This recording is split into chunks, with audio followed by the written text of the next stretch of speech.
నా పేరు పొడుగు కుమార్, ఢిల్లీ కుల సంక్షేమ సంఘం ఆంధ్రప్రదేశ్ ఉపాధ్యక్షుడు మాట్లాడుతున్నాను. మరి గత ప్రభుత్వం జగన్మోహన్ రెడ్డి గారు మా రిలీలకి అనేక హామీలు ఇచ్చారండి.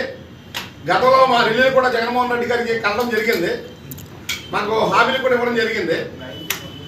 అయితే ఇందులో ఒక హామీ కూడా మా రిలీలకి ఇవ్వలేదండి. ఏమి చేయకుండా మొత్తం అంతా గుర్తుచుండగా జగన్మోహన్ రెడ్డి గారు చేశారు. అయ్యేటప్పుడు మరి అప్పుడు మా రిలీలకి 178 మంది ఇంజనీర్లు అయ్యారు, 79 మంది డాక్టర్స్ అయ్యారండి. మరి ఆ వర్గీకరణ రాజశేఖర రెడ్డి గారి ప్రభుత్వంలో తీశారు. మరి తర్వాత జగన్మోహన్ రెడ్డి గారు మాకు ఏదో చేస్తారని చెప్పేసి మేము వెళ్ళడం జరిగింది. ఏదో సామెతలాగా ఆయన జగన్మోహన్ రెడ్డి గారు మాకు చేయడం ఎటువంటి ఉపాధి చేయడం కాదు కదా, ఉన్న పథకాలన్నీ తీశారండి.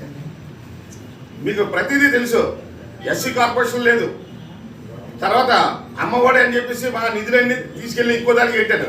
అంటే మాకు ఎటువంటి నిధులు లేకుండా మరి ఈరోజు దళితుల్లో బాగా దళితులైనా మా రిలీలు మనం మాడుతున్నారండి.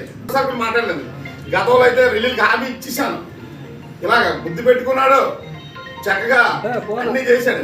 ఒక దీని మీద మేము ఉన్నాం, ఎందుకంటే అన్ని కూటమికి మద్దతు ఇవ్వాలని చెప్పి చంద్రబాబు నాయుడు గారికి అడిగితే బాబు గారు ఏమొచ్చి అచ్చెన్నాయుడు గారికి పంపించారండి. మా రిల్లీ జెండాలో మా ప్లే కార్డ్స్ అవన్నీ అచ్చెన్నాయుడు గారు పార్టీలకు అతీతం కాదండి, మాకు జరిగే నష్టం బట్టి మేము మాట్లాడుతున్నాం.